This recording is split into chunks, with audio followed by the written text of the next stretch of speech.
Right, tutandise obudde bugenderedde. Oli ku the big story ne Joseph Tamale Mirundi ku Baba Television. Mirundi yabadde taliiwo, nze mbadde wende. Not you. One day. It is you who came late. A student came late. A pupil came late. And the teacher asked him, "Why are you late?" "I've been walking behind a slow dog." "It's not me. I feared the slow dog. I found a group of illiterates." You see, the same spot where I complained 2 weeks ago, in the case you did not have corrupt companies, competent companies, such a potholes would be filled at night. Mwine ekimotoka ekikubatta ettaala highway nayo bagisiba. Kakati your problem is you cannot find an engineer there. These are illiterates abafeedinga ku nfuufu. Obuvungu bwabwe bwonna kuota nfuufu. Kakati when an illiterate is handling a tractor and he sees a line of vehicles parking, he consoles his illiteracy. Naye mulimu gwa maanyi nnyo nsiba n'abagenda mu ddwaliro n'abagenda okusoma. An engineer cannot do what these illiterates do. Balina okusiba oluguudo bakole. Andi nkugambye babikola kiro. Ebibuga mu Europe babyoza kiro.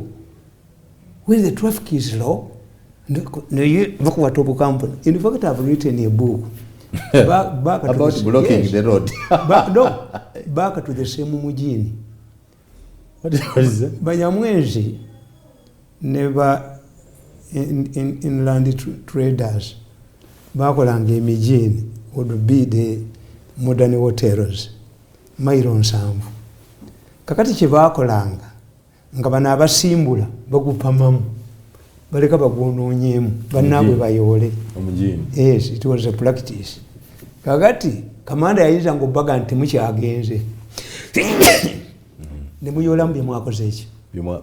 Kakati everywhere you see back to the same mujini, the corruption they did 10 years ago is haunting them. Everywhere, the mistakes are done. Why should 40 people die on Echinala? Yes, we need to know calculations in Atibafanga bwe bati. 1, emeri bazisola mu nnyanja nakuga nti 5 vessels were deliberate sanka in Lake Victoria. Musajja n'ayagala okuzijjayo, ingini y'amazina amugamba nti 1, the president has written to us allowing you to retrieve the sunken vessels. You are allowed on 2 conditions. 1, you will compete with others. The second point, if any of them is damaged in the process, you pay. Ingini y'amazzi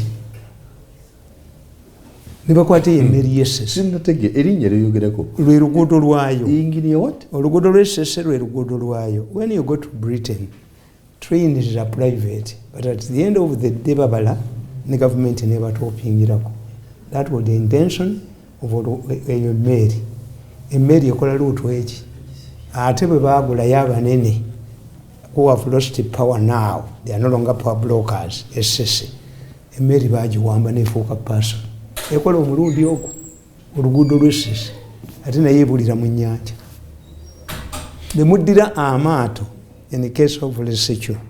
Amaato agayingini gonna mwagakubanga mubbayo empuuta. Kakati abasajja ne babeera awo. Teri Lesotho abavubi beemanyi bagoberera. Kakati are you not going back to the same mujini? You are going back to the same mujini. Everything is revived. Everything is why? You made mistakes earlier, and this is what makes new governments and leaders popular within a very short time. Bo bakwata bukwasi ne baga nti bano babadde bakolaki nti babadde balekawo ebintu omanyi balowooza nti all of these things will be exposed when Museveni has gone bamublaming bibakwatiddemu bazeemu omujeni gwabwe gwe baanyamu. Now, Mirundi, naye nkuleetedde nga tonampa byondeetedde twayogera katusooke tugende ku kino. You know you are a highly respected person. You risk becoming... At times you say no. But I don't mind. You make your point. You are a highly respected person. you risk becoming a clown. No. When you over decorate yourself with this katiraba byuyamba. Chichi. You understand? You ojja kufuuka ngono omwana yalinga mu Uganda Cranes. You were scared. No, not scared. Don't bring me your cowardice. You went to Muhozi, you fear. I don't fear. This is over decoration. No, not over decoration. Bichi how much is this suit? How much? It's very expensive. Can you afford it?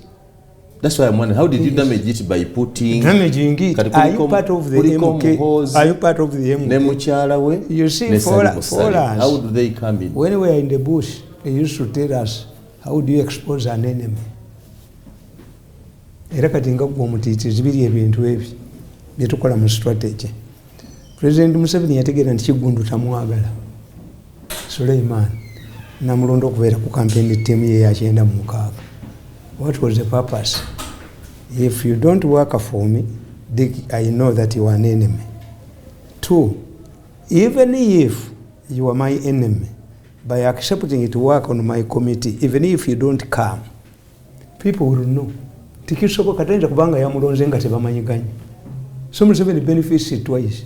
Kati mmwe abatya niwe kukuma. No. Demonstrate. Those who are fighting him and those who is the Nkofira not enough? Because Nkofira has him holding. This is how I style myself. I've asked you, is it a mufumba? No. Is it a cheap item? No, it is not. Yes. So may I know. And I have 50 of them, of different colors. Nze njagalanga jjajja. Bwe njagala njagalira ddala anti gwe ne music galazi tozigenda. Kati ofudekeza abaana n'abazzukulu ofune n'ezisala endongo. Mukiyita wastage. Kati kwekiyita wastage kubanga you cannot afford. The only thing you can afford if Baba had a staff uniform. Leka ffe abayinawo tukyakale. Obulamu bwa kiseera. Abakyakala tukyakale. Shi. Obulamu bwa kiseera. Kati yaggwamu. Yacyakalako. Yatinefika ku ejiri. Bali njagala kugamba. Lwali twogera ku Papa saakulaga portrait yange. This is Pope Francis. Wabawo. Blessing me. Sige ekifaananyi bulungi Papa Francis.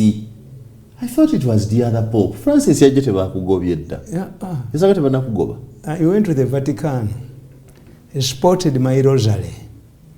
And I knelt it before him. Abantu ekifaananyi bakirabe. That's Joseph Tamale Mirundi.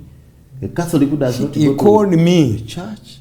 Ask God for 3 things. I think I enumerated them to you before. Papa yakugamba. You know you were a politician. Ask God for only 3 things before I bless you. Musabe bintu bisatu. No musaba. Mama wange to live longer. And she's living longer. Yes. To unite my family. I'm not sure. And money. I'm a person who has been suffocated from all corners for 10 years. But I still have money to spend. I'm helped. Like this sickness, I've been helped by many friends and brothers. This is an Italian who grew up in the Argentina. Abazungu tebabalangamu. Abazungu abayitali baafuga Vatican emyaka 10 ne bamanya enywedde. Kati muleeta mu Poland ne bamuleeta. Kati muleete German. This is the religion. Yes, it's more because you are religion, which does not change. You are Catholic till death. I'm not a religious zealot. I'm not. The Rosary fights for peaceful battles. When it comes to fierce battles, I say the battles, I go back to my tradition.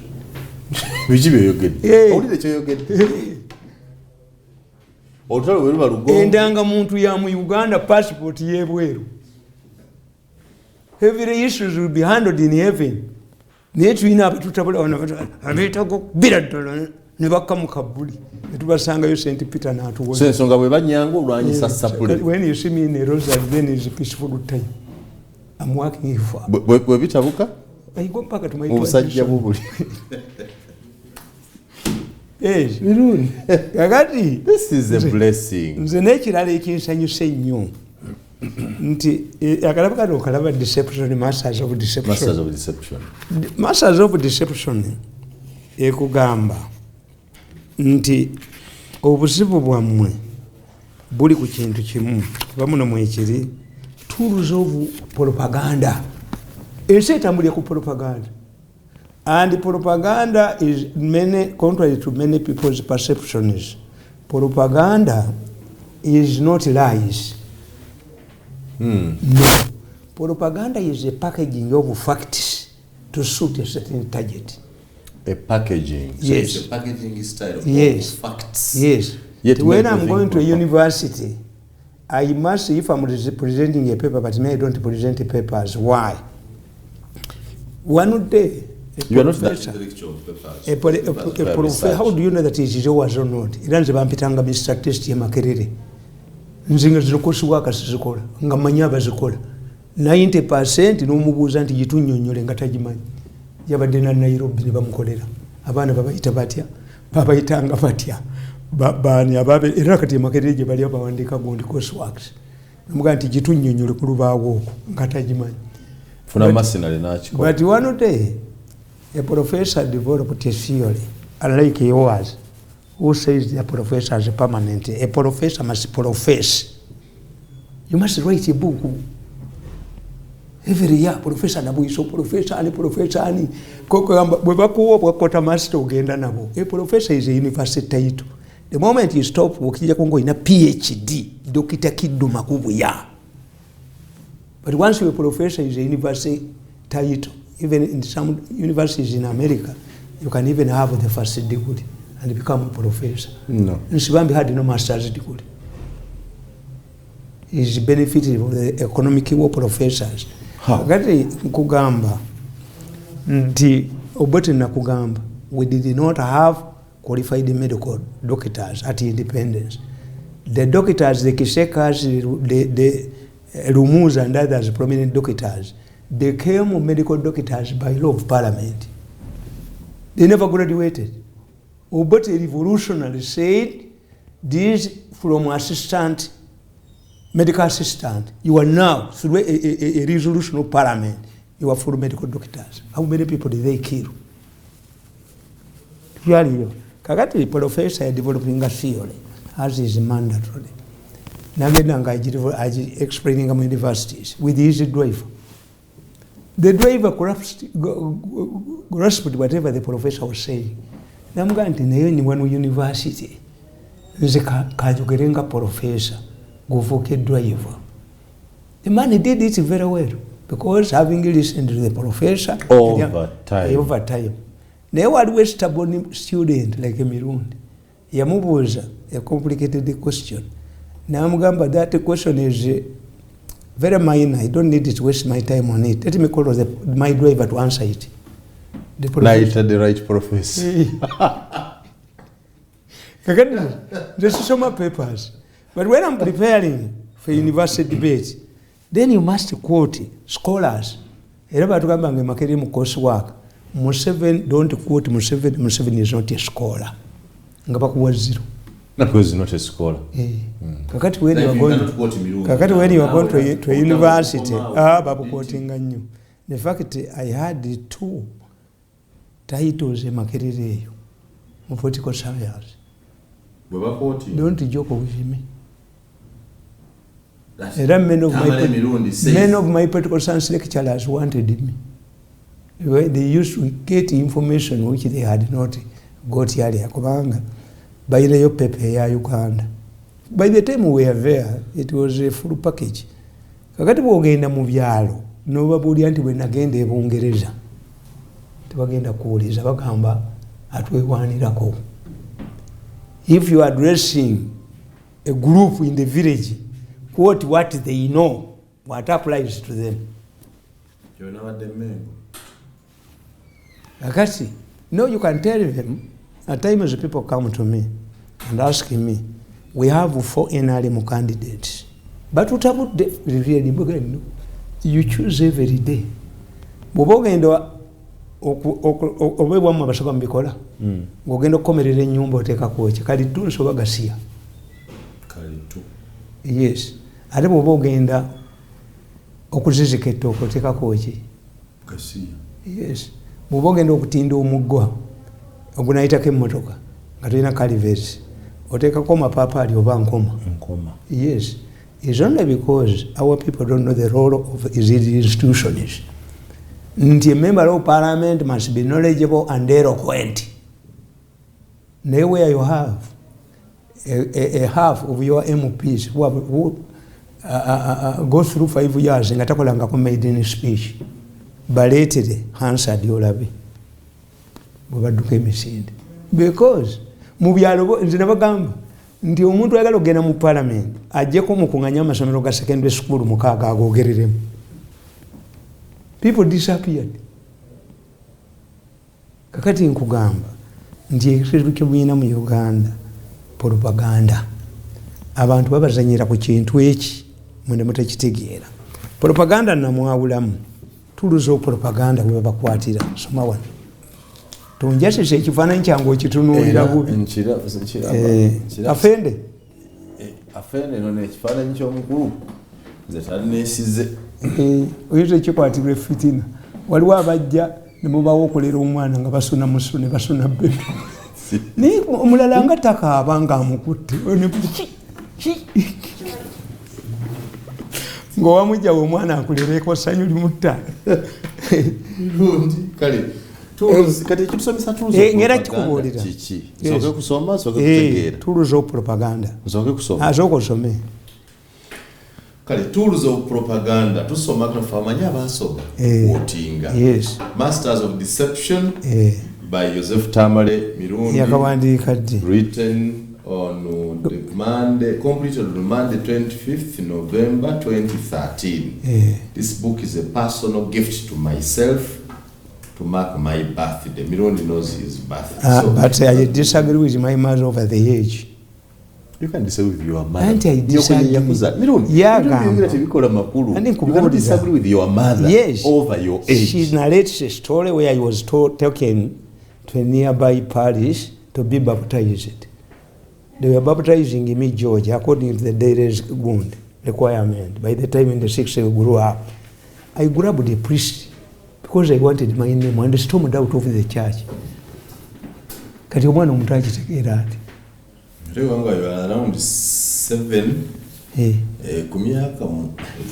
I was 3 or 2. How did I know my name? Kukyalo kwaliko omusajja nga muyita George Mmese. Abaana ku ssomero bampita Mmese. So I must have been born earlier than that. The book is 56 pages. Oba nali mugezi nnyo. Brain yali ekola mangu. Completed on Monday 25th. It does not indicate which bookshops you can find it. There are many. We lwaki obufaako babugula. Babunoonya. Ati fa abawandiisi b'ebitabo olagawo we bakasanga. Ebyo biriwa. Watawandikanga na ku ddaame ng'oyikwera mu banda. Buba brief. Buba butono. Precise. Ne bw'otuma articles z'amawulire. Wakyaliyo ebinene bino ebyagundi byewandika. This is not a book. Perusing. Scanning. Who has the time to read these voluminous books? Mbalaba nga babiwandiika. Kigula emitwalo 10. Ani akigula nga talya na mmere. Stick to one topic and write a priceable book, articulate and precise. Kwembagamba ganene gati ani agagula genda mu bookshop obuuze ebyange ebirimu. Genda mu Uganda bookshop obuuze ebyange ebirimu.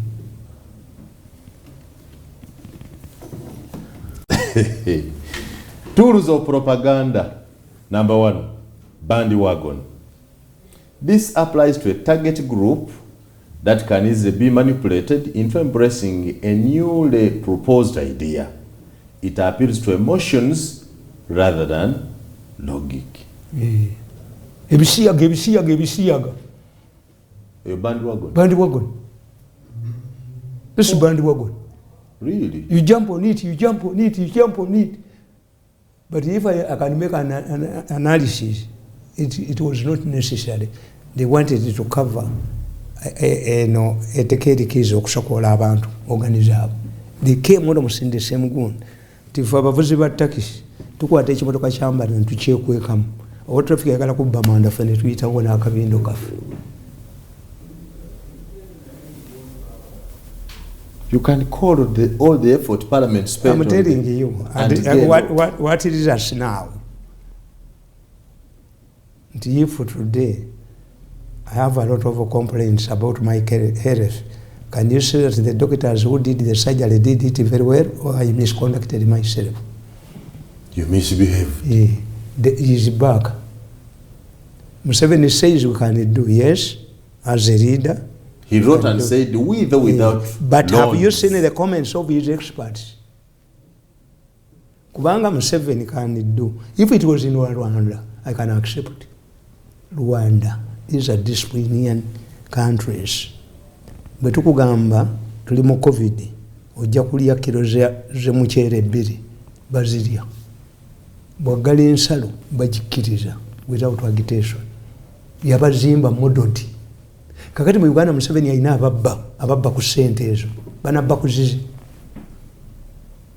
Banabba kuzirwa kutezivuddewo. Kitegeeza service delivery. Bagenda kwongera okubba. Kakati omusajja abadde alina apartment ze nga ziggwa asigadde.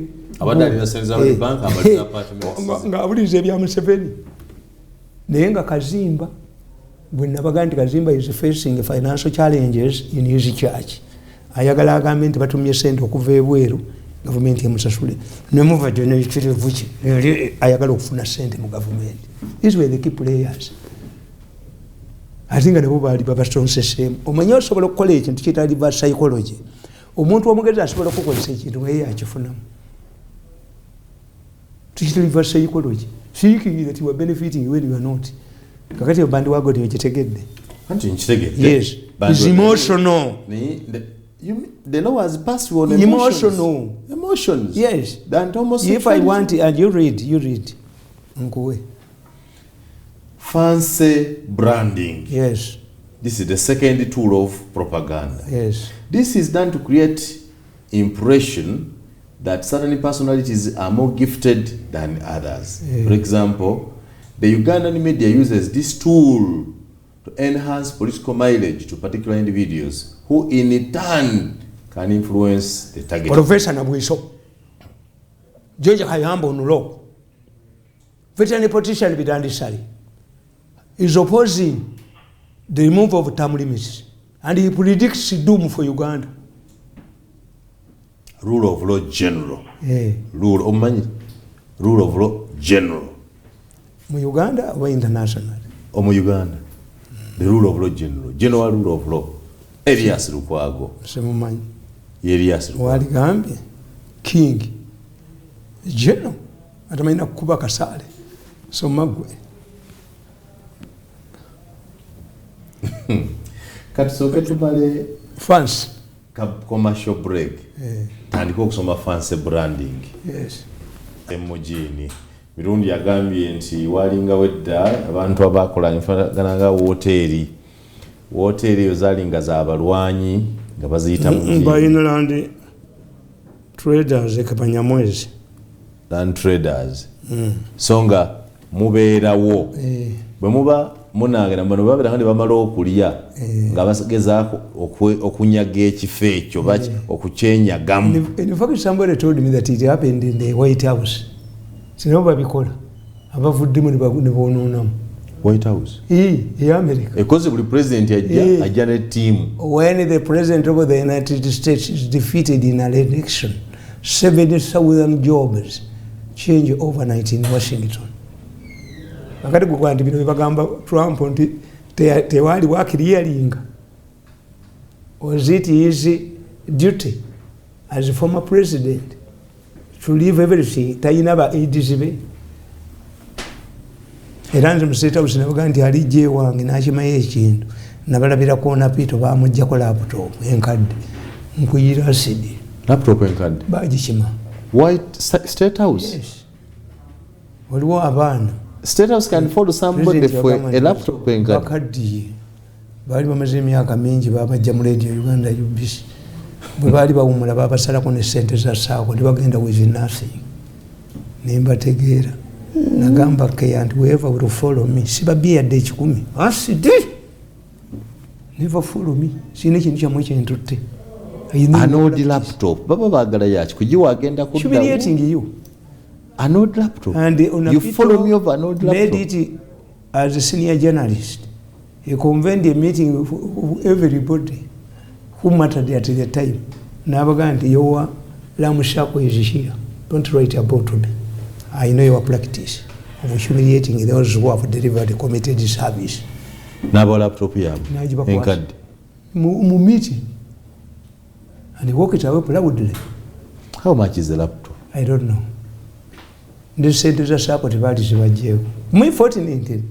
Nzishinja kubaira mu state house muri saako nimbira mimba wa saako umfuniki sendera saako zokuleta yoveka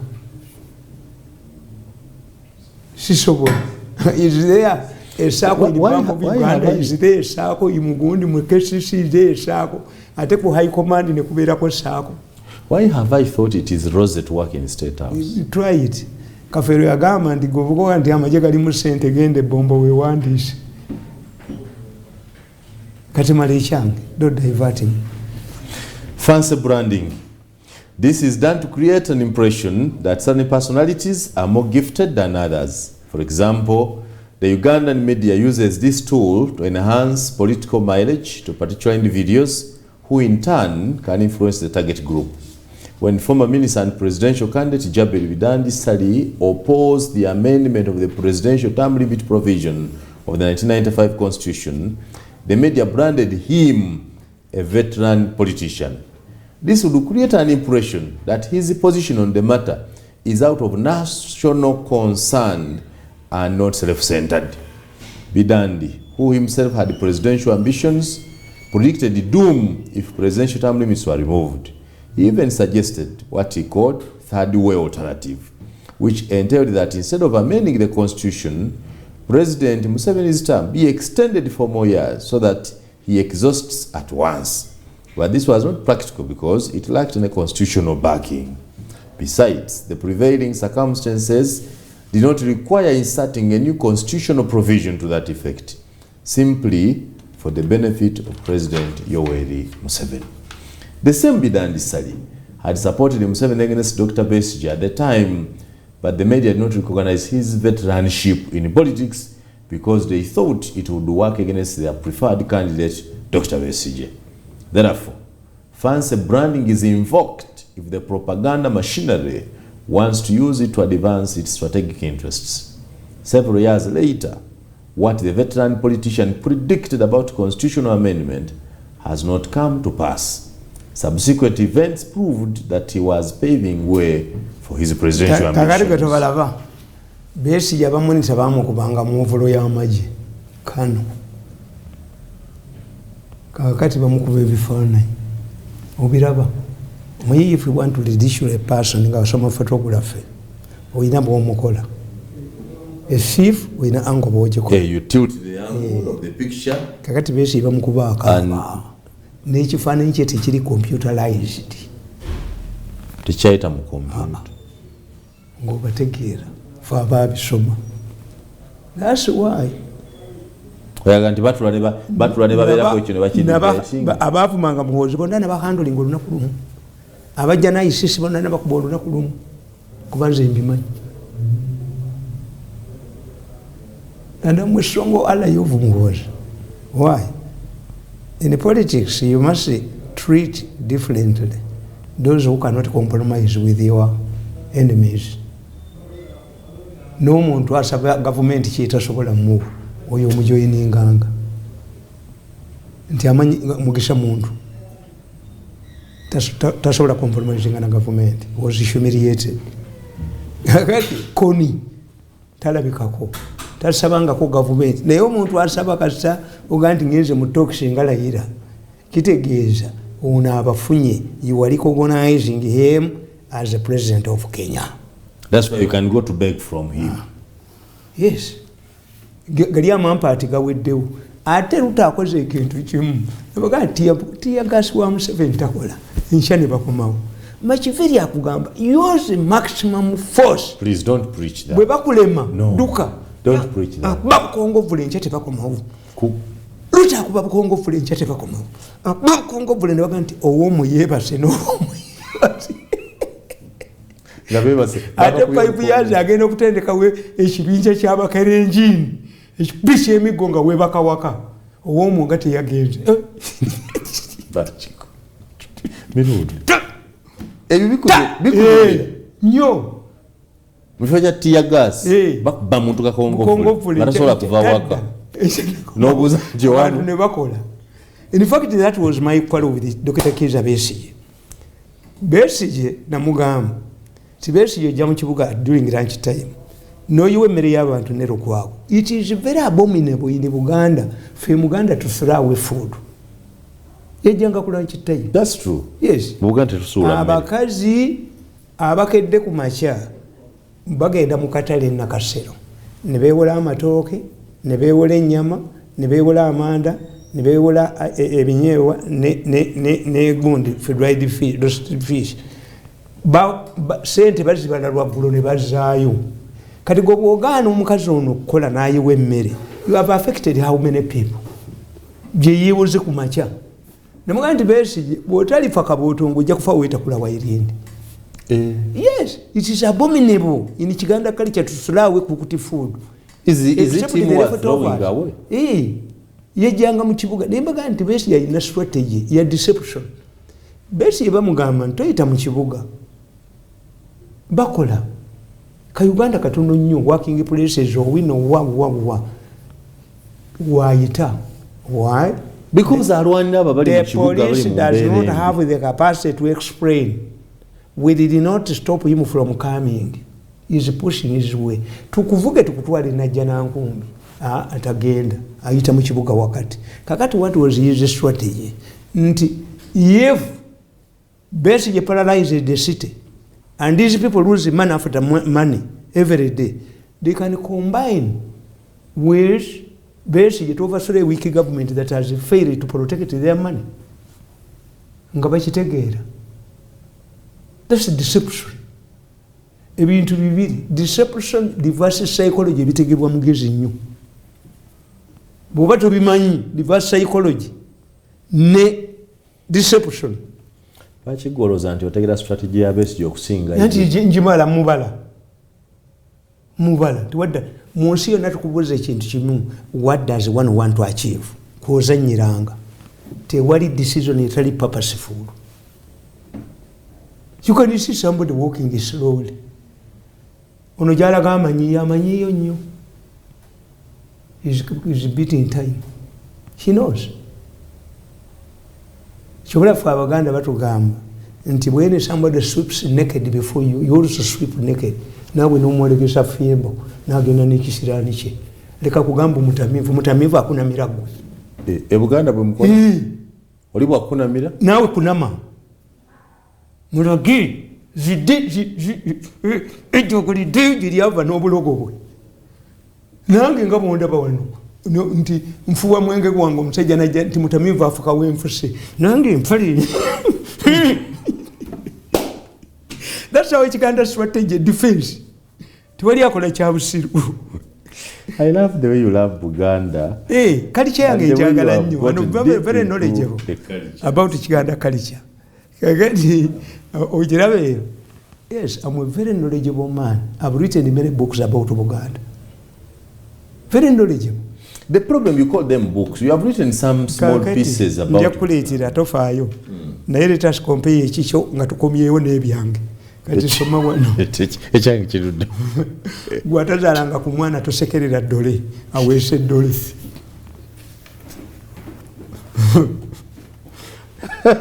Third one, we have right of belonging.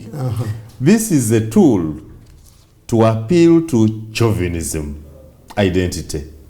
In this method, the target group is made to believe that the matter is between our right to belong and those against it. They cannot impose on us homosexuality. As if it is an importation from Europe. When I read Uganda history of CS, okuvuga olupanga baluvugako tuluvuga tuluvaawa nabega nakati kakati is it a translation from English? okuvuga olupanga? No. Abasias, is it a translation? Why did Mwanga kill these Ugandan martyrs? They were rejecting homosexuality because Mwanga was a homosexual by strategy. He did not want to produce a son. Ngabazungu bamukwatira ne bateka ko omulala. Immediately, no mukazi gwe yazala mu omwana, Masombira, was dressed like a man. He was not a homosexual by practice, strategy to deny the Bazungu success. Kakati, Mwanga yatati abasome. Abazungu wano bali bameka. Avamali televisions according to Bishop Kazimba. The Baganda say, bali ako Muganda ange ne baleka wonze. Yes.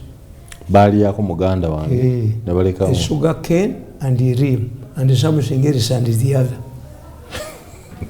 But the Arabs, the Barungana, brought to the Busias. Okusiaga is not an English word. Kakati chauvinism. One would mistake you to support a Bisia. And you read. For example, Mengo has come up with Ensonga Semasonga, that this showed the basis upon which propaganda votes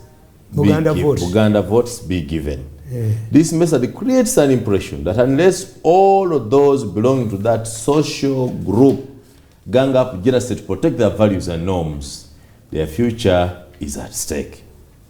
What is more, the Kabaka Ika propagandists came up with the anti-hill theory. In it, Uganda was portrayed as the anti-hill with a queen surrounded by ants, Baganda, as well as termites, guards, protecting the hill territory. In protest of the Mengo functionaries, Catholic Church-led Archbishop Joseph Chiwanuka had come up with a new terminology, Nabe. By it, Archbishop webalwanyisa bamaze okuga nti Buganda kiswa akirumba alumba namunsu enkuyege zina okuvaayo kakati bwe yavaayo n'abaga nti you cannot form Kabaka ikaze party with the Kabaka as it said. That's a sheer nonsense. Baluwayo waliwo girabyeeko bayagala bamukwate, but that is a longer story. Kabaka ordered for his arrest, but the Catholics mobilized in hundreds n'amafumu n'embwenjizi n'emmundu bamulumbe Kabaka. Yes. Kisoboka. Yes. Abaganda to mobilize to attack Kabaka. Archbishop yali agenze Roma. Era bwe yakomawo ekyamuyamba leadership tevawala. Fika jeno nsuubuga yafuuka kalidinali.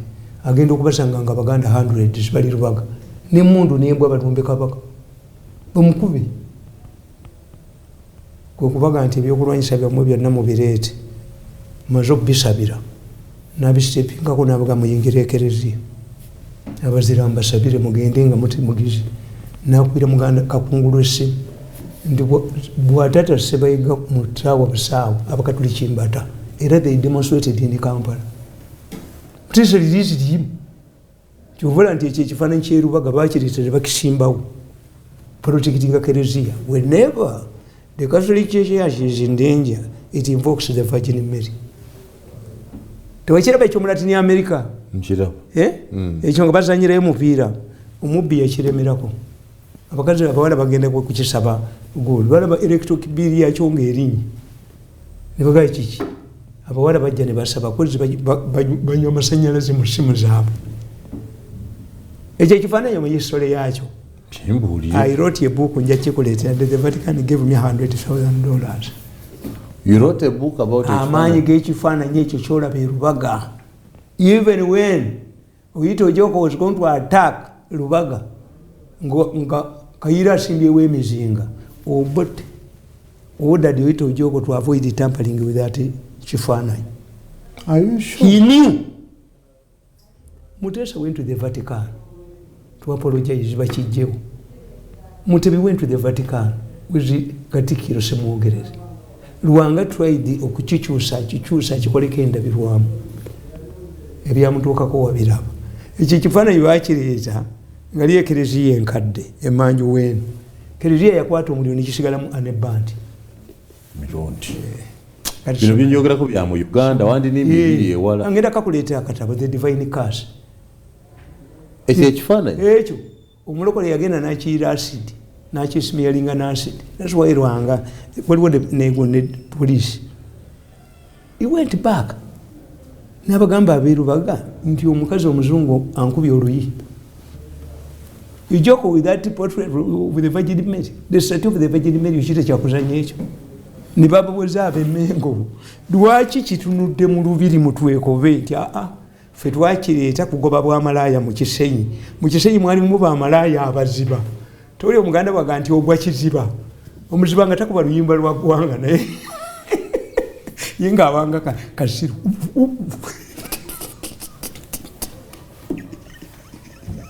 Maliriza tugende ku nsonga enkulu mbasomesa propaganda tools of propaganda kuba nze tobinkwatiramu nabisoma in one of the best institutions ate nga ndi mwana muto. Katusome the last one. Constitutional tool. Propagandists also parade some people as more knowledgeable of constitution matters than others. Neherefi Museveni yalina badokitazi be. My doctors told me, when you see Museveni attributing, doubting. Doctor, a person who can be in his laboratory, not time agenda to change the ventilation system. Or you have done never going to wali research wano. Research.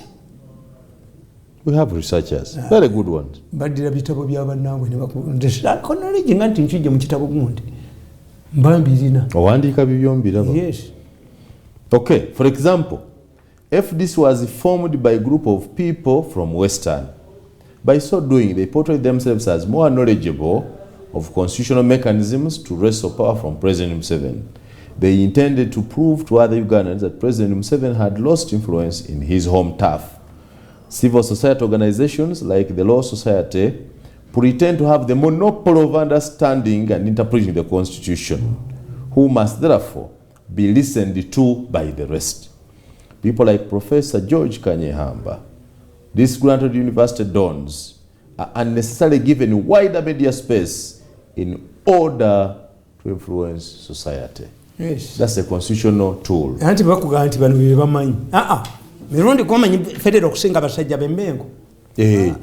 Ojibasiza ab'Emmengo. Bw'obanga kyogerako ye federalism oba federal gwenjawuliramu. Are you talking about federalism? Federal. Bangu ekikyo kya federal kinyo. Eya Buganda eriyo ka federal FEDER of federal. Kiri yanti tekiriyo. Federal. Ati kisabe eggwanga gwe kibeere ebubwo. Oyinza okudya mukyala omuyita Nnaalongo nga tazaalanga ne balongo. But the Baganda cannot call Erubanga to perform duties. Umuntu akola emikolo gy'abalongo nga babazadde bamuyita Lubanga. Mumbasoga kitegeeza ki? Lubanga nani ayalula abalongo? Ati naffe tumuyita Lubanga. Omwana wa Mwennyuka ali ewaka tumuyita omujjwa, ekyo kya Luziba. Omuyijjwa ayijjula enju. Who cleans the house? Ebyo wakati bimukwatako. Yasala bakojjabe ku bigwanga beetuze. Si waawo. Bwe bijogaba omukisa biwunyako muwunye ne bidduka. Omulimu ye mutamanyi. Oyinza okubeera mu family nga gwe mwanvu alimu.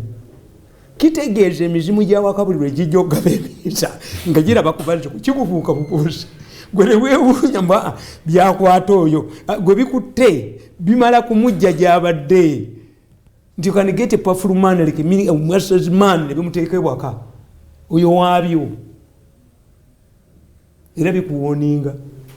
Kunyoomera asula mu nju kanyoomonyoomo nze nja kutta nkwata omulala. Disobey myandisi. Naye ono muba tunuuliranga. That's why your life becomes omugezi ennyo ali mu family tatera kuba waamu. Ye akijjawa okuggyako nga agoberedde bukojjaabwe. So you don't need to go to any. Kakati otegedde. Ntegedde bulungi. Nti tools. Propaganda. Using these tools. Using those tools. Yes. Nabawandiikira ki? Nabawandiika.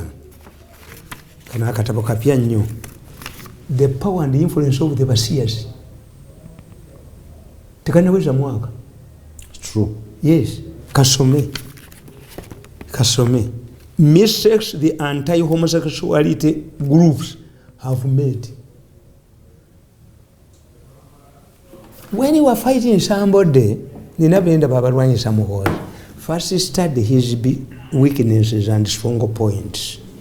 For Abaganda batugamba nti omukazi step mom eyina omwana w'omuwala nga mubi naye ng'ate step daughter mulungi nnyo. So these people wanted to marry the step daughter, and it is embarrassing in Uganda. In Uganda, when babiri Nakato gets married before babiri, very embarrassing. Why? Your elder brother or younger brother jani yefula wasiza babiri. Very embarrassing. Namutwale uwe to give way for Nakato. Eru yubabiri kola bechimu banyabanye yali mu parliament yabbo musajja wa Nakato ngatidde okuswala yasigalewo. This is what is haunting her. They are not related. Omu ye Nakato no ye babiri, but they are not related. Omusajja yajja kuwasa Nakato ye babiri n'amubba. How did she deviate from her prosperous gospel career to meander into politics where she not even do an impact? Because Mocases. A short break. When we return, we complete our discussion today with Joseph Tamale Mirundi. The big story ku Baba TV ne Joseph Tamale Mirundi edakika ziri 33 ezise kusaawa ennyeze nkyalero. Tukyalina obudde. Tulina edakika nga 27. Kakati olaba nti atagenda mu bandi wagoni. Lwaleero. Atagenda mu byamu eby'excitement ebyakazimba ne muvati. Ndakibala. Yes. Let us see if you can go through. Okay. Mirundi ayogera ku teeka ly'ebisiyaga. Muri mu East Africa ne mulaba nga bannammwe tebali kutte. Tewali aliriko okujja kakajanja kali wano bebataddemu emiliyoni 10. Do it. Nze mbeera ku future. Era obutabo bwange ntera okuga nti but the future will exonerate me. Kibadde tulonkubira simu. I don't believe in titles. I don't believe in power. I don't believe in... I protect the two things on my body. My head and my anus. Become a homosexual, smash your head. Kumutwe, ndigalirewo. Galirewo papa ya mutta. But later, Papa John Paul eyes for the killing of Galirewo yagano kuchuka. Nti ensi yetu. Nti katonda nakola ensi eri fiction. Nti olwokuboli papa. Galirewo yagano. Over the tutumanyani. Galirewo ba papa yalagira bamutte. Wange tuleeta yo ajanja konna kasaki ba knowledge scientific technical twala tulinya tutawana mutabani Mirundi paid school fees for me to be better Mirundi, and that's why my children must be better Mirundis. This is the societal development. One must be better than the other. Never chibanga nabano nze tujerekangana n'abaana bange. Yes, academically good bichi. We sit and the baleta encourage them to develop scholars. Siba bakubega mimo. I'm developing a family of scholars. So when you know a technical thing, tumbulya bya culture. Ti omugenzi yafaala mite munabanga mungalo nga muli emmere. Ebyo si bya mugenzi. Nasoma hygiene. Tobikola. Ntambula butambuzi. We are primitive. No, omugenzi abana ekiyalaba ogante munabanga. Ndikawatolo bwama yaleka alamye ennaku musanvu n'aleka wente emmeka. Yaleka wente emmeka ez'okulya. Mirundi. Be humble. No. Yamanya kakati nze of all my families omulambo gujja kugendayo n'ennyumba yange ey'omukyalo ekitegeeze nti nga 5 weeziri.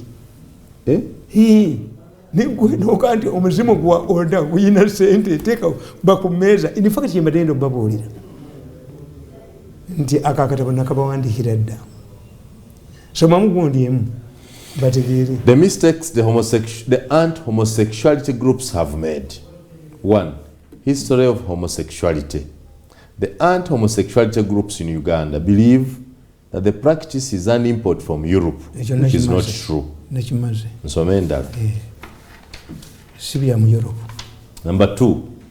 Chiganda culture recognizes Is that the second one? Yes. Twakimaze. Another big mistake the anti-group has committed is to think that every European is gay. 4. Although some Europeans believe in gay marriages, they have not imposed it on anybody. No African country has been ordered to access European funding through institutions like IMF or World Bank. Nti olina kuba musiyazi.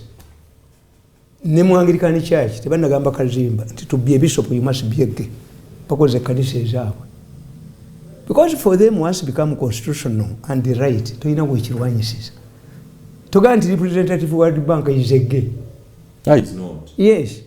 But yewaabwe balina ki? Balina kubanga kyayisibwa mu constitution yaabwe ge ne papa era omaze akkirizibwa ensi kye y'abakatoliki etaliimu gundi single sex marriages. Abaana baffe abanywenje kabazungu be bagibaleetedde nabagamba nti abaana training medical doctors abaana nga abalenzi tubasubjecting ku same methods ngezi abaana abawala random testing naye baga nti ebuddo King's College baliyo obusiyazi kazimba yagenda nagulawo ekizimbe nga tabuuliriza nakubuuliriza. What was the connection? Abasiyazi balabika be bakizimba kakiti bwezi values zaabwe tebanakuga nti siyaga. Look what two people I found 3 tolerant. What is their catchment area? They may not tell you Siaga, but what is their catchment area? Their catchment area, their fishing area, our children. Even I live in a village of rampant thieves. My children cannot become thieves because of the village influence. You never know. What? Ewangu mutani wa Mirundi na baba shimanyi. Bazanyina bakazi abakadde bakoleki steal somebody's item. Don't see me at tonda by court.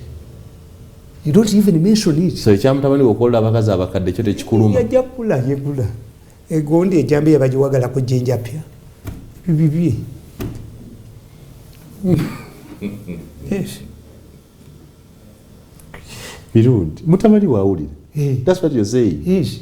Instead of condemning your son for going with old women, sugar mummies. Banyaffe batukuzanga nga n'omukazi omukulu ku kyalo nakiyombekedde enkwazi leeta waka kuba bafumbanga bulungi ennyo nga bakola ki nga tojja kuzaala. But a person from the university mukyozingire n'abakazi ab'okwagala. You have the right because as a parent to advise to limit him. Oba ayagala kuula akuule binkwatako akuule nga naye bwe bamukuula.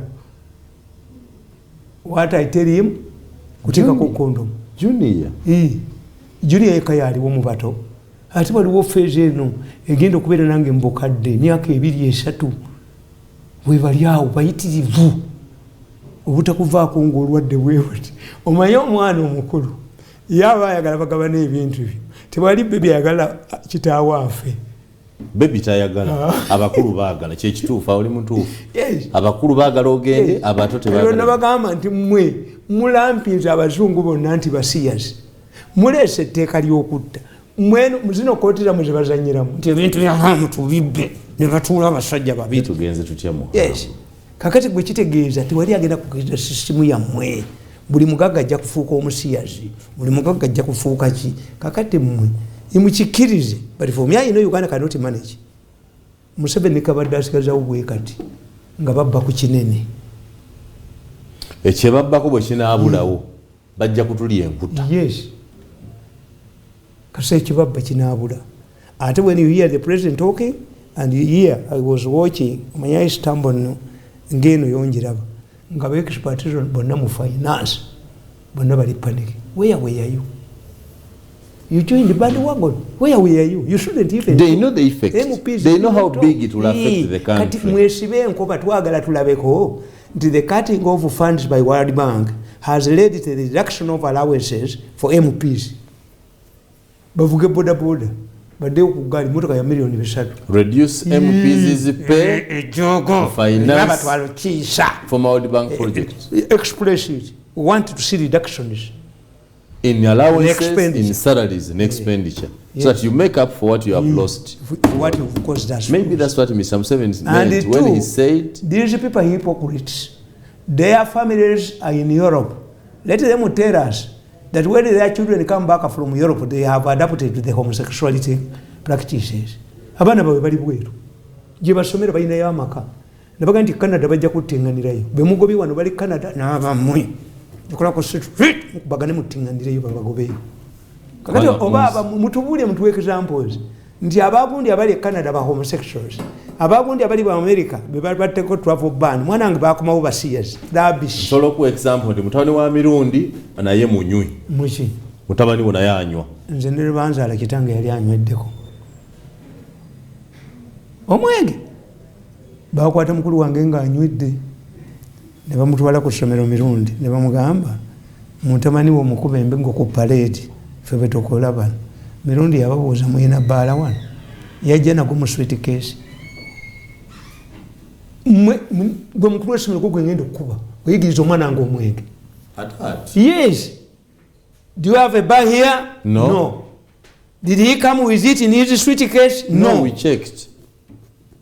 So who has taught my son? He almost grabbed the headmaster.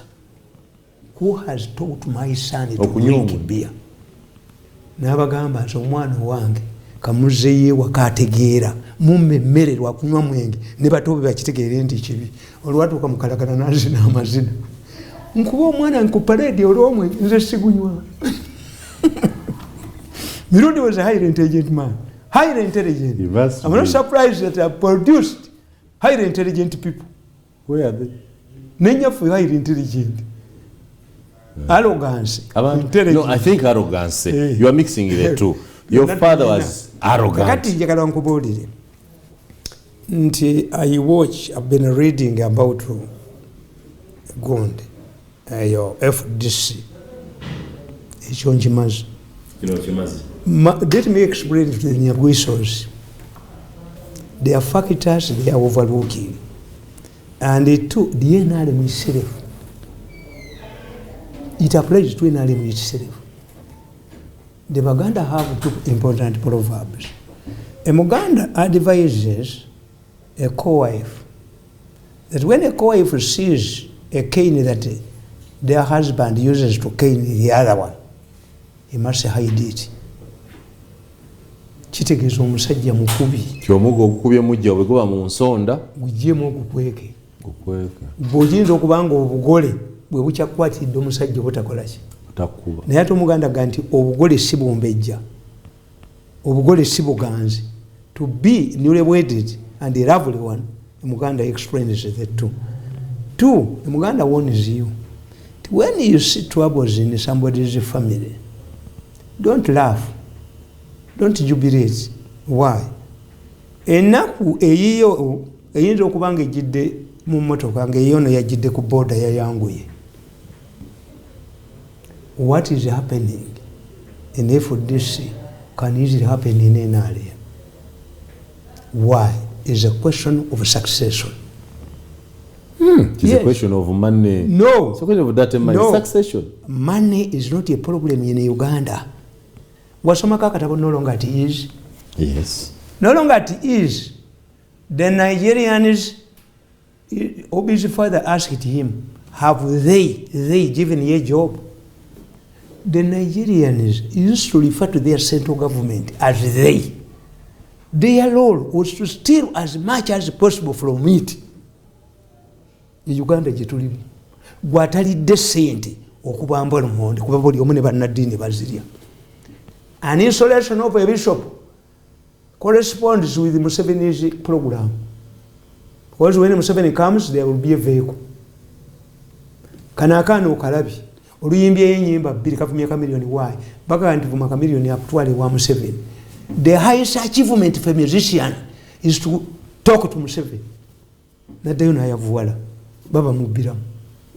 So is the succession battle in FDC? The succession battle is basically made a very big mistake, which others make, even in ruling parties. One, basically did not plan his exit from FDC. He did. He didn't. He announced. When managing a soccer team and managing a political party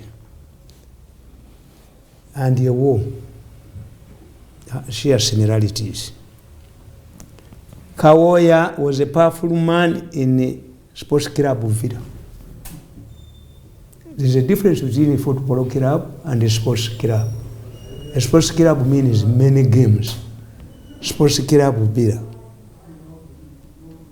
Expressive for Sibianjaulo. But the people don't take the difference. Kawoya, George Faisal Damalira, Mugabe, and others controlled the Villa. Why? Kawoya had the money. The survivor is Mandela. Why? I think Mandela did not put much of his investments in a political patriarchy. I saw Mandela once. Gabamusibi ebijanjalo bibamaze okuteekamu ettaka. And he cannot deny. Kuba muyina ku recordings yafuluma mu meeting n'ayogera Olusomali lwa ssaawa namba naddeyo n'abaga nti ekintu nkivuddemu wadde banzibye 5 billion. Abateekamu sente zibaga million 10 ezaava emengo zaava wa Mandela. It was rubbish. Kakati sente Kawoya ng'akyazirina yagamba home ground yaffe Masaka awakana kuliwo sente. Financial muscle bwe yaggwawo Kawoya batandika kumuwuganira. Mandela yasigaddemu. Here's the money. You cannot control a political party or a soccer team nga toyina sigwe source of money. Besigye where was Besigye getting money? Yazijjanga mu government mu banne abali baagala blocking opposition n'azijja n'ebweru. The day he quarreled with Gordon Brown to allow Mbabazi bamukatingako sente. 2. The Western strategists tobanga aba Western bayina amagezi bafunye obugagga babadde mu power ebbanga ddene. Si kyakubaddukako tujja bateegera Katonga tubajjeko ebintu byabwe tikisoboka. A combination of wealth, education, knowledge, exposure. Yeah, kohesi bera bayita ba Western. Faba Western. You don't know. It was civilization. Kakati Besigye batuuka ekiseera ne bagamba nti we don't need Besigye yajja bbiri gumu nga balowooza nti Museveni munafu. Subsequent events elections proved Museveni is strong. Strategy ya Besigye ne bagisuula n'asafalinga 3 issues. Museveni is strong when he reeks. Kadaga mukazi we Winnie yali ayagala nnyo nabagambye nti omuntu abeera awo mu buto ne yeeyagaliza omuntu naye olina okuba nga osoma. Nti nze nalaba abaana bangi ku kyalo. Beni Kiwanuka. I even named mine in Beni. Mwana gweta Beni? Yati mugezi nnyo. I admired Beni naye nga saamulabako. Kakati omuntu onaategeera oyinza okusanga abaana bangi nga babatuma Edward. Sir Edward Muteesa. Oyinza okusanga mu Europe oba mu America ng'omulangira wa Bungereza agenza okusomerayo abawala bonna balina abawala abalungi ne babatwala. Kakati Winnie Byanyima ayagala nnyo Winnie Mandela. Winnie Byanyima worked to become facility. Era ye bwe kyagaana ne kigenda. Yakolera nnyo Besigye. Kakati Besigye emmaaso ya ssente n'emugwako. Besigye naggwebwako gundi mukyala we ye n'abikoowa. Kakati Besigye emirundi emeka najja nga asafalinga diminishing returns nga ne takyali mu equation taliimu ey'aba Western strategists taliimu. Kakati n'atuuka ku stage eya handing over. Ye kyeyakola Besigye teyeerekerawo. Ekintu kyonna bwe tuba tukizimba kibaako kkowa yaakyo. Kituufu. Bwe kiyite tribalism, kiyite religious gundi, kiyite ki. Naye ekintu ekinaawangaala kirina okuba ne besi yaakyo. Nti Abayitale baafuga ekereziya emyaka 10,000 ne baginyweza mu ngalo. Era buli balonda bakalidiinaali beerekeramu. Ani gwe bayisaamu tebakiyiwaayo gumu. UPC oba teyagiremerako. Era okumanya UPC oba temusajja mugezi. Ebibiina bigamba nti bironda. Delegates conference bwetuula all ogonde poster subjected to elections. Mu UPC si bwe kiri. Oba teyabagamba mulonda nze chairman president wa party ne mugenda. Is me to choose who works with him. which is better. I think that's what control his party. Museveni we yakola secretary general kati ya mulonda. Kasita ko kiyingiramu n'okireka nagalale ne ziba families ordinary families mutu mwagala byogerako nze ngenda mu families mu nenda bakola erimu over the success nobayita nobabuuza but is that not your brother and is our brother twakite mwagala abasikire iyo asoma mu ddiini muno mu nyumba mulimu lubaale ajjamu abalokola atutte selfish reason yes kakati ono yakwata ekibiina n'akiwa ba newcomers n'atasigala mu springs zasika you don't have financial muscle ekirala ekiri important mu political parties ne mu other organizations consensus is dominance. There must be a dominant force. Kasi uli na munga kanti befe tubikwata consensus. There must be a dominant. That's why I tell you, okufuna East African Federation mu East Africa will be difficult. Why? You don't have a dominant force. ECOWAS, Nigeria. Uganda, European Union, among other. Germany, France, backed by who? United States of America. They feared that Stalin was going to sweep the whole of Western Europe with his communism. NATO, the standard weapon of NATO is an American weapon. The command of NATO forces must be American general. That's the standard. Yes, ekintu kiba base yebe yawa. Era kibadde ku buhulu, kibadde ku bakulembeze bonna ababonye teyamanya rules za succession. You must have guarantors. If these two want to humiliate you, what's your vocal formation? Nabwiso yalirudawo. Do they respect him? At least what we know is that Nabwiso is incorruptible. That's not Simuli wanguzi. The incorruptible katusi. Yeah. Them calling publicism propaganda. Nabwiso taliyanga kunguzi. At least that one I bet. Ejiri agirabyeko batanagirabako. Abaganda bakugamba. When you say dog running away from dried things, items, it is likely to be tobacco. Muganda ganti wolabe embwita kulwaniko. Genda okwebereye yise kutaaba. Kumukene yimirira. Toyita gati this man is not a womanizer when he does not have money, when he does not have a handsome face, when he moves with his sisters. Atakwaniki. Kibula muganda gamba embaga zantamanga tuyina byakwambala. Nefe tunoonya n'abatuyita. On condition zembagamba. Nti suuti zigule ewange kubanga nja kwambala okusinga. Omanyi omugole gyana yamba. Nange gye mmanzi gyana. Era bano abakazi abatunda engoye kati balina luulu. Ti omugole tebamwambala mu ngoye ezi. Lwaki zigiddemu, lwaki usirizaamu n'olulala. Okwambala omugole kitegeeza nti mulimu azze nalwo. Kale bagenda e China nabwa ne bakola olugoye mujoola lumu olw'embaga. Kakati basic factors ezo zonna taziina. Nti no people Nabwiso cannot, where did Nabwiso see Besigye? But Nabwiso and Besigye are sure historical. The issue is nti nze mbaga nti bonna balwanira lugoye lwa mufu. When you study Uganda's political landscape, nga for abasoma political science, tuyina kye tuyita the body politic oba the political landscape ey'eggwanga. Are they fighting for a corpse? A corpse, when you fight for a corpse, it means you want the dead and the future claimant where he was buried. Bomba bakazi, mulwanira omulambo. Kati bano Nabwiso baagala kufunamu ki bano bagu mulambo. Why? Besigye kyendaba ekimulumamu nti alekedde ekibiina kye people who don't respect him teyakibala. Besigye yali manipulating the delegates conference ng'eyina ekitundu mwekola ki mweva ate abo anti yabala selfishly oba yakkiriza mu bya gunde mu bya tribalism. Tribalism enali mu mukyogeredde tribalism kazi we yagendako ne ku lunaku lw'abazira naga nti abantu bonna abaninaanye banyendeemu. Did they change? It's the core. This is the core.